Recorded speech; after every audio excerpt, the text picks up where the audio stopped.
Ron? Thank you, Mr. Philippa.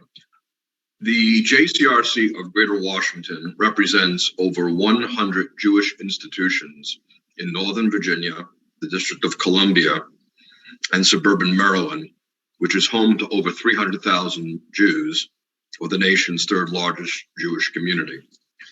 We condemn the U.S. Supreme Court's decision that has ended constitutional protections for the right to an abortion that had been in place for nearly 50 years. The overwhelming majority of American Jews, regardless of whether they are Republican, Independent, or Democrat, in fact, over 80% in totality, supported the protections afforded by Roe v. Wade. Most Americans believe this as well. We know Virginia's current abortion laws are supported by the majority of its citizens and should be left alone. The decision to have an abortion is a deeply personal and private medical decision for women. As a result of the Supreme Court's decision, access to abortion will depend on where you live and which political party controls your state. It has led to increased polarization in already deeply divided American society. It's setting up battles between states and within states.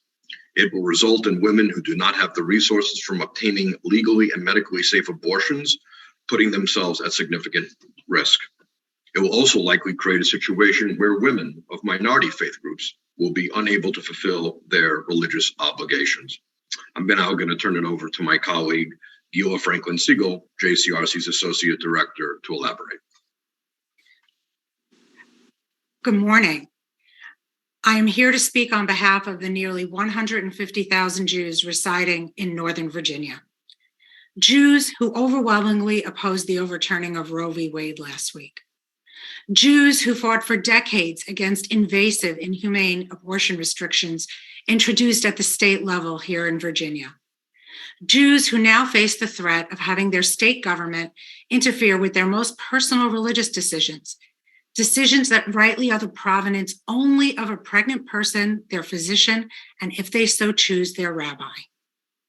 As has been said, polls show that over 80% of American Jews have consistently supported access to legal and safe abortions, precisely because we understood that without the benefit of these federal protections, the door would open for states to adopt draconian abortion bans that impinge upon our fundamental religious freedoms.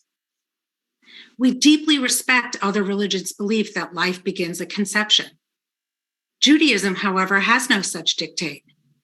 Even under its strictest, most traditional interpretation, Jewish law mandates the termination of a pregnancy in certain circumstances involving the life or health of the mother.